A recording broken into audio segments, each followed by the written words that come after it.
الحمد لله نحمده ونستعينه ونستغفره ونعوذ بالله من شرور أنفسنا ومن سيئات أعمالنا من يهده الله فلا مضل له ومن يضلل فلا هادي له ونشهد أن لا إله إلا الله ونشهد أن محمدا عبده ورسوله أما بعد أعوذ بالله من الشيطان الرجيم بسم الله الرحمن الرحيم سبحان الذي أسرى بعبده ليلا من المسجد الحرام إلى المسجد الأقصى الذي باركنا حوله لنريه من آياتنا إنه هو السميع البصير صدق الله العظيم. سمجھ میں آ گیا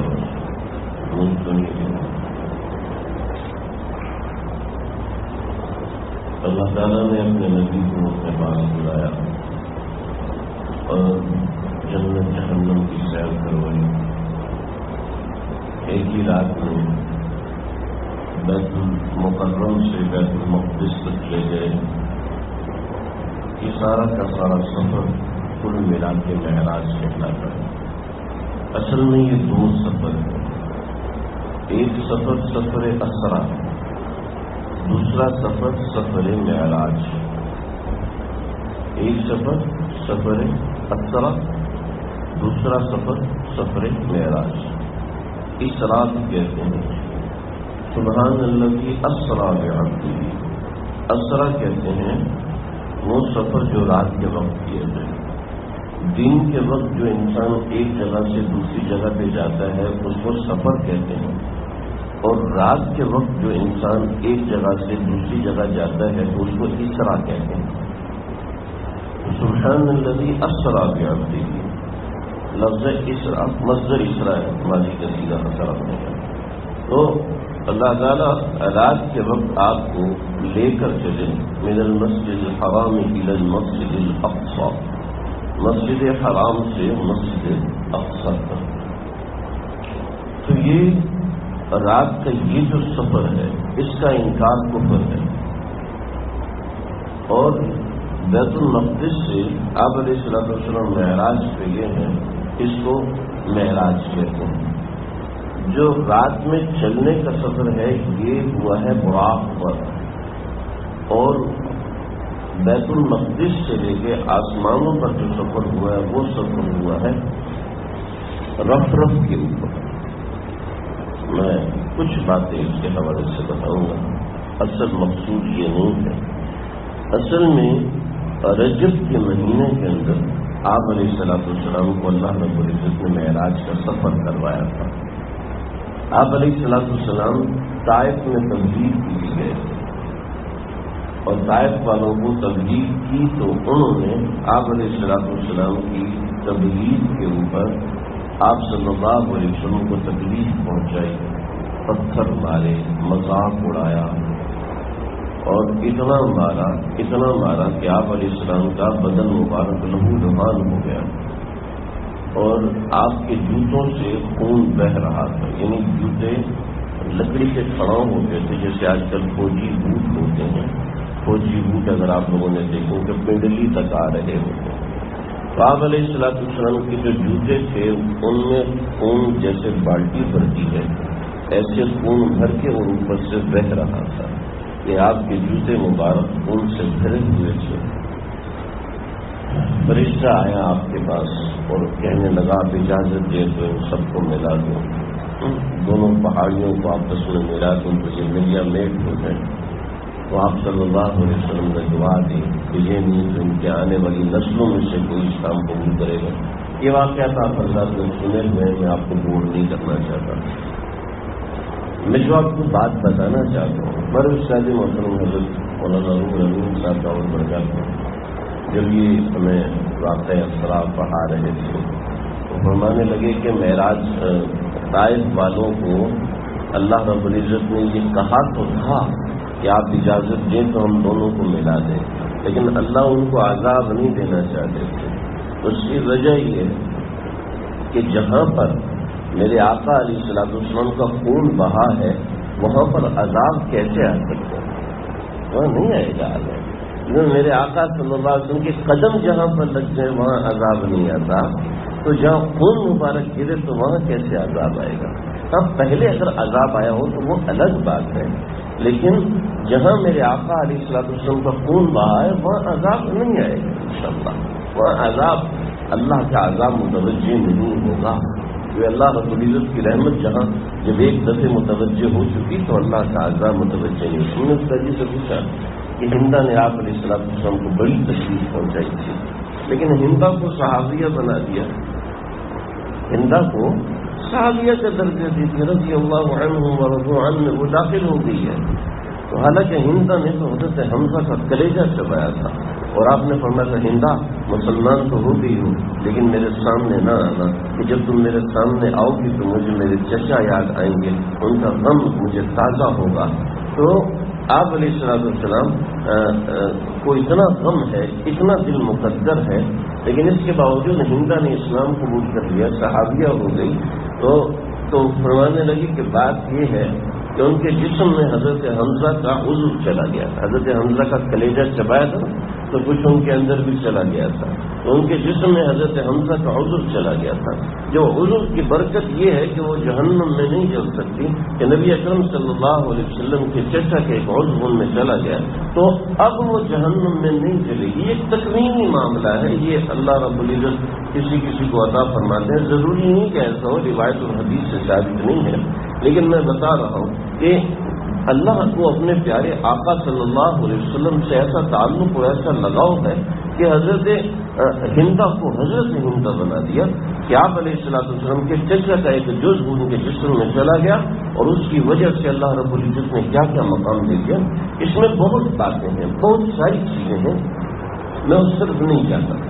نبی اکرم صلی اللہ علیہ وسلم کو معراج، بہت سی روایات ہیں اس کے بارے میں، 10 قسم کی روایات ملتی ہیں کہ آپ صلی اللہ علیہ وسلم کو معراج کسی نے کہا ربیع الاول کے مہینے میں ہوئی، کسی نے کہا کہ ہجرت سے 1 سال پہلے ہوئی، کسی نے کہا ہجرت سے 1 سال 2 مہینہ پہلے ہوئی، اور کسی نے کہا نہیں جی 5 ہجری میں ہوئی، کسی نے کہا نہیں جی 11 ہجری میں ہوئی، کسی نے کہا نہیں جی 10 ہجری میں ہوئی۔ تو لیکن واقع معراج کو نقل کرنے والے صحابہ 45 ہیں، 45 صحابہ کرام نے واقع معراج کو نقل فرمایا ہے کہ آپ علیہ الصلوۃ والسلام کہاں کہاں گئے، اس کی بڑی تفصیلات ہیں۔ تو اتنے لمبے سفر پہ آپ علیہ الصلوۃ والسلام گئے ہیں، اور اس کو نقل کرنے والے 45 صحابہ ہیں، لیکن کسی نے بھی نہیں کہا کہ یہ 27 رجب کو ہوئی ہے، نہ صحابہ نے فرمایا، نہ تابعین نے فرمایا، نہ تبع تابعین نے فرمایا۔ کسی ہمارے کبار ائمہ کرام، امام ابو حنیفہ رحمۃ اللہ علیہ، امام شافعی رحمۃ اللہ علیہ، امام مالک رحمۃ اللہ علیہ، امام احمد بن حنبل رحمۃ اللہ علیہ، اس کے علاوہ کبار تابعین جو بڑے بڑے، سعید بن المسیب رحمۃ اللہ علیہ، امام مجاہد رحمۃ اللہ علیہ، بڑے بڑے صحابہ حضرت عبداللہ بن عمر رضی اللہ عنہ، بڑے بڑے سکھانے والے یعنی اساتذہ صحابہ، یعنی وہ صحابہ جنہوں نے علم پڑھایا ہے، باقاعدہ ان کے ہزاروں شاگرد تھے، سیدنا عبداللہ بن مسعود رضی اللہ عنہ، سیدنا ابو ہریرہ رضی اللہ عنہ، سیدنا عائشہ صدیقہ رضی اللہ عنہ، سیدنا میمونہ رضی اللہ عنہ، اس طریقے سے بہت صحابہ ہیں کہ بعد تابعین ہیں، فقہاء سبع ہیں، یعنی اتنے بڑے بڑے لوگ گزرے ہیں تاریخ میں کہ جنہوں نے ایسے مسائل لکھے ہیں کہ 1200-1300 برس گزر گئے، اور انہوں نے اندازہ لگایا کہ یہ اس چیز کی پاسبلٹی ہے،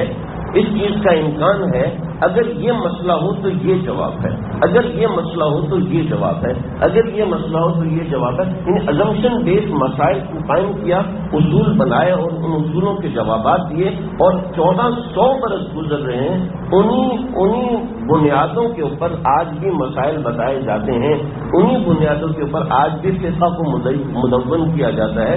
یہ 1200-1300 برس پہلے انہوں نے جو سوچا تھا، یعنی اس وقت کے سائنسدان نہیں سوچ سکے، اطباء نہیں سوچ سکے، لیکن فقہاء نے سوچ لیا کہ اگر کوئی شخص ایسا ہے کہ وہ ہوا میں نماز پڑھتا ہے اور ایسی نماز پڑھتا ہے کہ اس کا نہ ہوا سے، زمین سے کوئی تعلق ہے اور نہ کسی طرح کا کوئی رابطہ ہے، تو درمیان میں ہوا ہے یا درمیان میں پانی ہے، تو نماز پڑھنے کا کیا حکم ہے کہ نماز تو وضو الجبہۃ الی الارض ہے کہ پیشانی زمین پر رکھنا ہے۔ تو اس صورت میں کیا مسئلہ ہوگا، یعنی ایزمپشن بیسڈ اس نوعیت کے مسائل جنہوں نے بتائے، اور آج تک وہ مسائل چل رہے ہیں. ایسے فقہائے کرام، ایسے صحابہ، ایسے تابعین، ایسے تبع تابعین، کسی نے بھی رجب کی 27ویں کو شب معراج کے طور پر نہیں منایا. اور آج کچھ ایسے درمیان میں کچھ ایسے بہت سے لوگ شامل ہوئے. ہماری تاریخ کے اندر بہت سے لوگ ایسے ہیں جو ہمارے قومی ہیرو ہیں علم دین کے اعتبار سے اور اس چیزوں کے اعتبار. ہمیں تو اپنے وطن کے قومی ہیروز کا نہیں پتہ ہوتا. ہمارے طلبا کو نہیں پڑھایا جاتا، ہمارے یونیورسٹی کالج کے لڑکوں کو نہیں پڑھایا جاتا، بچیوں کو نہیں پڑھایا جاتا ہمارے قومی ہیروز کون ہیں. ایک بہت بڑا طالب علم، یعنی بڑے اچھے اس نے گریڈ لیا تھا، اور میں ایک دفعہ میں نے پوچھا کہ میں نے کہا ویسے تھوڑا سا اس کو موٹیویٹ کرنے کے لیے میں نے اس سے کہا کہ ڈاکٹر عبدالقدیر خان کو تو آپ جانتے ہوں گے، پاکستانی ایٹامک سائنٹسٹ ہیں. تو اس نے کہا میں کہ شاید مذاق کر رہا ہے، مذاق کے موڈ میں نے کہا شاید مذاق کر رہا ہے، سر کیسے ہو سکتا ہے کہ یہ لوگ نہیں میں نہیں جانتا. میں نے کہا دوسرے لوگ جیسے وہ بھی نہیں جانتے، وہ بھی نہیں جانتے، وہ بھی نہیں جانتے. لیکن کیا ہے پاکستان میں کس شخص نے بالنگ ایسی کرائی کہ ایک اوور میں 3 وکٹیں اڑا دی، سب کو پتا ہوگا. یہ لوگ ہمیں کرکٹر بنانا چاہتے ہیں، یہ لوگ ہمیں ڈرامہ ہیرو بنانا چاہتے ہیں، فلم ایکٹر بنانا چاہتے ہیں. یہ نہیں چاہتے کہ ان کی قوم سائنسدان بنے، ان کی قوم ڈاکٹر بنے، ان کی قوم انجینئر بنے، ان کی قوم انوینشن کرے، ان کی قوم سائنسدان بنے، اپنا ایٹم بم بنائے. یہ نہیں چاہتے. ہماری قوم کو برباد کرنا چاہتے ہیں. چنانچہ ہمارے ہر بچے کے ہاتھ میں موبائل دیتے ہیں، ان کو ایسی ویڈیوز بنا کے دو کہ یہ اس سے اٹریکٹ ہوں. کبھی انسٹاگرام کے اوپر ان کے اتنے فالوورز کروا دو، کبھی فیس بک کے اوپر کروا دو، کبھی اس پر، کبھی اس پر، کبھی یہ اور وہ. یعنی ہمیں اپنی تاریخ تو بھولے ہوئے ہیں، ہمیں اپنے آج کے ہیروز کا نہیں پتا. ہماری تاریخ کے ہیروز کا ہمیں کیا پتا ہوگا؟ ہماری تاریخ کے اندر 10,000 خواتین ایسی گزری ہیں کہ جنہوں نے علم حدیث کے اندر وہ مہارت حاصل کی ہے کہ بڑے بڑے علماء کرام ان کے ساتھ سامنے پردے میں بیٹھتے تھے اور علم حاصل کیا کرتے تھے. جی ہاں، ہماری تاریخ میں ایسی خواتین گزری ہیں. اور یہ خواتین کو زیادہ سے زیادہ میک اپ کرنا آ جائے گا، زیادہ سے زیادہ دو چار اچھی ڈشیں بنانا آ جائیں گی، اس کے علاوہ کچھ نہیں. ہماری تاریخ، ہماری جو تھوڑی سی روشن خیال خواتین وہ کہتی ہیں ہم تو ڈاکٹر بنیں گی، اور ان کا جھگڑا اسی سے ہوتا ہے کہ لڑکی کو گاڑی چلانی چاہیے یا نہیں چلانی چاہیے، لڑکی کو پائلٹ بننا چاہیے یا نہیں بننا چاہیے. بس اسی پہ ہوتا ہے. نہ ان کو اولاد کی تربیت کے اوپر کسی بھی طرح کا کوئی معاملہ ہوتا ہے، نہ ان کو اولاد کے معاملات کے اوپر. ہمیں تو اتنا نہیں پتا. لہذا آج جو دجل اور فریب ہمارے ساتھ ہوتا ہے، جو پوسٹ آئی دیکھ کے ہاں ٹھیک ہے، جو پوسٹ آئی دیکھے ہاں ٹھیک ہے، کیونکہ ہمارا علمی تنزل اتنا ہو چکا ہے، ہم علمی طور پر اتنے انپروگریسو ہو چکے ہیں، اتنی ترقی پذیر قوم ہو چکی ہے کہ ہمیں جو چلاتے ہیں ہم چلنا شروع ہو جاتے ہیں، اور جہاں اس نے چلانا چھوڑ دیے ہم بھی رک جاتے ہیں. ہمیں پتہ نہیں ہوتا کہ صحیح چیز کیا ہے اور غلط چیز کیا ہے. ارے بھائی یہیں پر رہتے ہوئے، اسی ماحول میں رہتے ہوئے ہم دیکھتے ہیں کہ صحیح ڈاکٹر کون سا ہے، صحیح ٹھیکیدار کون سا ہے، صحیح مکینک کون سا ہے، صحیح وکیل کون سا ہے. اسی ماحول کے اندر رہتے ہوئے، کیونکہ وہ ہماری ضرورت ہے. تو دین کے اندر ہم کیوں نہیں دیکھتے کہ ہمارا دین کس طریقے سے صحیح ہوگا؟ وجہ یہ ہے کہ جس چیز سے بے فکری ہوتی ہے، جس چیز کا انسان آؤٹ پٹ لے نہیں رہا ہوتا تو انسان اس سے غافل ہو جاتا ہے. ہمیں دین کے اعتبار سے ہم آؤٹ پٹ لے ہی نہیں رہے. یہ ہماری بہت بڑی کمزوری ہے. اگر دیگر قوموں کو دیکھیں، دوسری اقوام کو دیکھیں، تو کوئی قوم آپ کو ایسی نہیں ملے گی سوائے مسلمانوں کے. آپ نے کوئی ہندو نہیں دیکھا ہوگا جو ہماری عیدگاہ میں آ کے ہماری ترتیب پڑھتا ہو. آپ کو کوئی سکھ ایسا نہیں ملے گا جو ہمارے ساتھ مل کے قربانی کرتا ہو. میں نہیں کہتا کہ ان کو کرنا چاہیے، ہر ایک کا اپنا نظریہ ہے، اس کو اپنی سوچ کے مطابق کرنا چاہیے. ارے ہم تو اپنے نظریے کے مطابق کام کریں نا. جیسے ہی ہم کہتے ہیں ہم اپنے نظریے کے مطابق کام کرنا چاہیے، صحیح طریقے کے مطابق کرنا چاہیے. ارے یہ کنٹروورسی ہے، یہ تو کنٹروورسی ہے. ایک ایسی ملکوں کی باتیں، ارے مولا کی باتیں ہیں، ملکوں کی باتیں نہیں ہیں. اور دنیاوی اعتبار سے بھی دیکھا جائے تو اس کو سمجھنا چاہیے. خیر میں دوسری طرف نکل گیا. بات یہ ہے کہ ہمارے اندر ایک چیز شامل ہو چکی ہے کہ 27 رجب شب معراج ہے. اس کی بنیادی وجہ یہی ہے کہ اس کے اوپر ڈبیٹ کرنے والے لوگ وہ لوگ ہیں جن کو عبادت کی حقیقت کا ہی نہیں پتا. عبادت ہوتی، عبادت کی حقیقت کیا ہے؟ عبادت کی حقیقت، جمعے کی عبادت کی حقیقت کیا ہے؟ 2 رکعت نماز بس. عصر کی نماز کی حقیقت کیا ہے؟ 4 رکعت نماز بس. مغرب کی نماز کی حقیقت 3 رکعت نماز. عشاء کی نماز کی حقیقت 4 رکعت نماز بس. نہیں، یہ حقیقت نہیں ہے. میں آپ کو کہتا ہوں یار مجھے پانی پلاؤ، اس کی کیا حقیقت ہے؟ اس کی حقیقت یہ ہے کہ اس کے اندر 4 لفظ استعمال ہوئے. مجھے پانی پلاؤ 3 لفظ استعمال. یہ صیغہ امر کا ہے، اس میں حکم دیا گیا ہے. کہنے والے نے غصے میں کہا ہے، کہنے والے نے پیار سے کہا ہے، کہنے والے نے نرمی سے کہا ہے، کہنے والے نے کیجولی کہا ہے، کہنے والے نے مثال کے طور پہ کہا ہے. میری اس بات سے یہ مطلب ہے نہیں. میری بات کا مطلب یہ ہے کہ مجھے پیاس لگی ہے، آپ جائیں ایک گلاس پانی بھریں اور وہ لے جائیں. یہ مطلب ہے اس بات کا.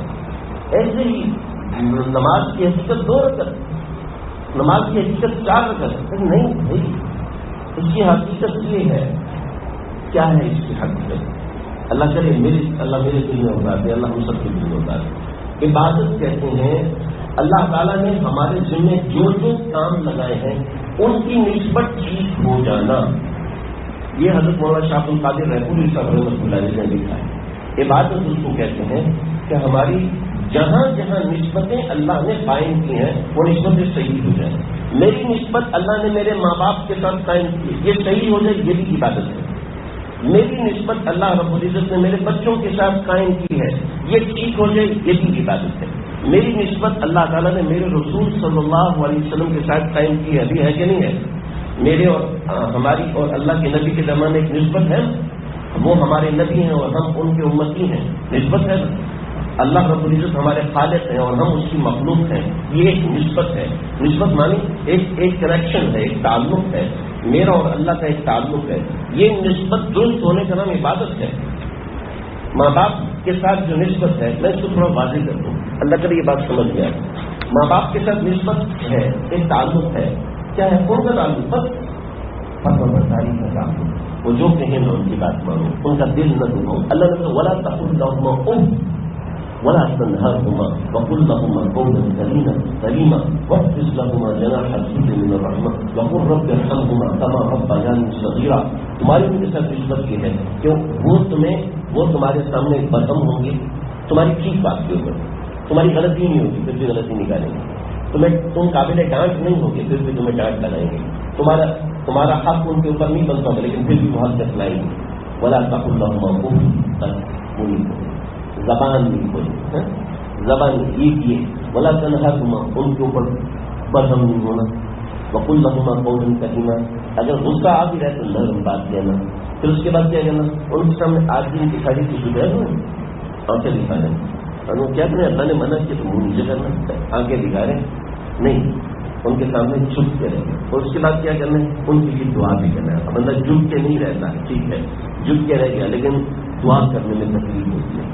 کوئی شخص ایسا ہے، اللہ کرے آپ لوگ خیریت سے ہو، کوئی شخص آپ کا دشمن ہے، کوئی شخص ہمارا دشمن ہے، اس کے لیے دعا کرنا بڑا مشکل کام ہوتا ہے.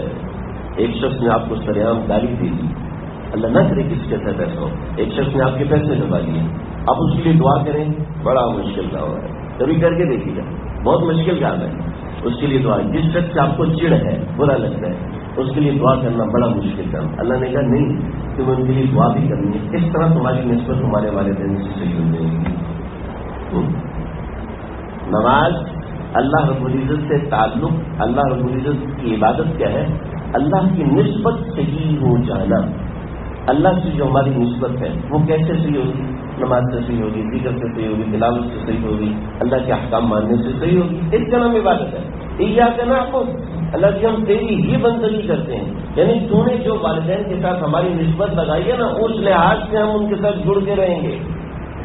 جو تو نے ہمارے بیوی بچوں کے ساتھ نسبت لگائی ہے اس کے لحاظ سے جڑ کے رہیں گے. بیوی کہتی ہے نہیں کہ میں نے فلاں ڈانس پارٹی میں جانا ہے، اب کیا کرنا ہے؟ اب اللہ نے جو نسبت لگائی ہے وہ اللہ کی نسبت کا خیال رکھنا ہے. بیوی اگر نافرمانی پہ مجبور کرتی ہے نہیں کرنی، کیونکہ اللہ کی نسبت پوری نہیں رہے گی وہاں پر.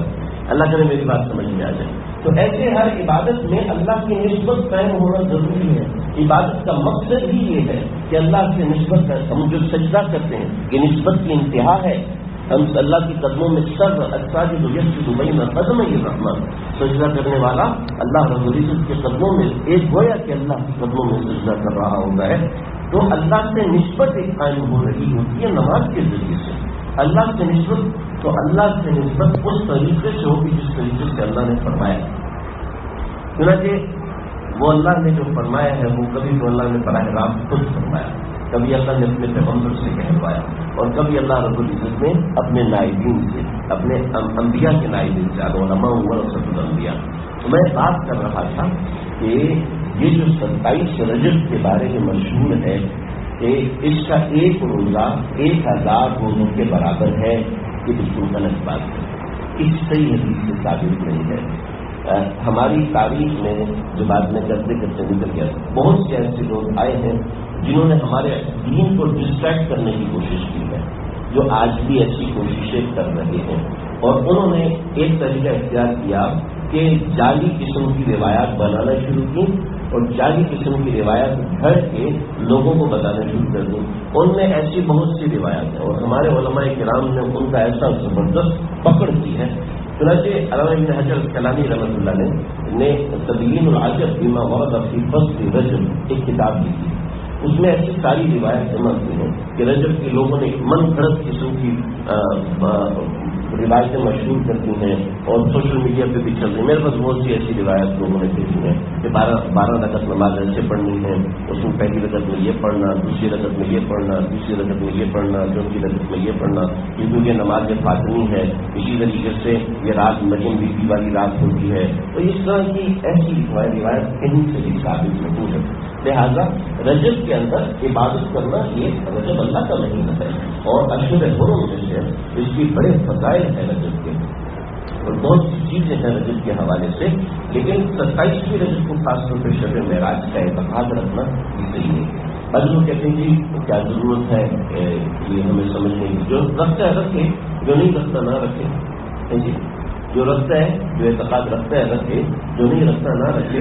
جو رکھتا ہے اس کو ثواب نہیں ملے گا، جو نہیں رکھتا اس کو کوئی گناہ نہیں ملے گا. ہمارا دین یہ نہیں ہے. ہمارا دین یہ نہیں ہے کہ جی جو غلط کرتا ہے کرو، کہتا ہے تم بچی تم غلط نہ کرو. نہیں جی، جو اگر کوئی شخص غلط ہے، دین نام ہے اعتقاد کا. ایک ہندو ہے وہ کافر کیوں ہے؟ کیا ہندو ہونے سے اس کی ناک پیچھے لگ جائے گی؟ ہندو ہونے سے اس کے کان تھوڑے سے بڑے ہو جائیں گے؟ ہندو ایک اعتقاد کا نام ہے جس سے وہ ہندو بن جاتا ہے. مسلمان ایک اعتقاد کا نام ہے جس سے وہ مسلمان بن جاتا ہے. صرف کپڑے پہننے سے کوئی ہندو نہیں بنتا. صرف کپڑے پہننے سے کوئی عیسائی، ایک شخص آیا اور یہاں پر وہ عیسائیوں کے کپڑے پہن کے آیا جو تو ہم اس کو عیسائی کہہ دیں گے؟ نہیں. کپڑے پہننے سے نہ کوئی عیسائی بنتا ہے، کپڑے پہننے سے نہ کوئی ہندو بنتا ہے، کپڑے پہننے سے نہ کوئی یہودی بنتا ہے، اور کپڑے پہننے سے نہ ہی کوئی مسلمان بنتا ہے. مسلمان اندر کے اعتقاد کا نام ہے، اور ہندو اندر کے اعتقاد کا نام ہے، یہودی اندر کے اعتقاد کا نام ہے. ہمارا عمل ٹھیک ہو یا نہ ہو، دوستوں اپنا اعتقاد صحیح رکھنا. اپنا اعتقاد کبھی یہ نہیں رکھنا کہ میں اللہ کے علاوہ، رسول اللہ صلی اللہ علیہ وسلم کے علاوہ کسی اور کی تعلیمات پہ چلوں گا. اپنا اعتقاد پکا رکھنا. چاہے ہم عمل میں کچے ہیں، ہم عمل میں بے نمازی ہیں، عمل میں ہمارے پیٹ میں حرام بھی چلا جاتا ہے، عمل کے اندر ہم سرعام گناہ بھی کر لیتے ہیں، لیکن اعتقاد اپنا اللہ سے نہیں ہٹانا. اپنا اعتقاد اللہ سے نہیں ہٹانا. اللہ کو یہ نہیں کہ گناہ کرنے کی اجازت ہے، گناہ کرنے کی اجازت نہیں ہے، لیکن اتنا سمجھاؤ کہ اپنا اعتقاد بہت اہم چیز ہے. یہ آج ہمارے پاس آئے روز معاملات آتے ہیں کہ میری بیٹی ہے وہ کہتی ہے کہ میں بدھسٹ ہونا چاہتی ہوں. میرا بیٹا ہے مجھے کہتا ہے کہ میں کسی بھی دین کو نہیں مانتا، میں کسی دین پر نہیں ہوں، میں فلاں اداکار جو کہتا ہے میں اسی بات مانوں گا، میں فلاں اداکار کا فین ہوں، وہ جیسے چلتا ہے میں ویسے رہنا چاہتا ہوں. جو اس کا عقیدہ وہ میرا عقیدہ، جو اس کا نظریہ وہ میرا نظریہ. ایسے سینکڑوں بچے، ایسے سینکڑوں لوگ جن کو ہم نہیں سمجھا پائے ان کو، اے اللہ کے واسطے کیا سوچ رہے ہیں؟ آپ لوگ اتنا نہیں سمجھ سکتے جتنا ہم سمجھے ہیں، کیوں؟ ہم تو یہ ملک گھوم کے آپ کو کیا پتا، آپ کو تو پتہ ہی نہیں باہر ملک میں کیا ہو رہا ہے۔ اب ہم ان کو تو نہیں بتا سکتے نا، ہمیں پتا ہے یا ہمیں نہیں پتا، یہ تو بتانے کی بات ہی نہیں ہے۔ تو یہ اعتقاد ہمارے آج خراب ہو رہے ہیں، بنیادی چیزیں یہیں سے شروع ہوئی ہیں، اس لیے یہ سمجھنا ضروری ہے۔ اللہ تعالیٰ مجھے آپ کو سب کو سمجھنے کے عمل کرنے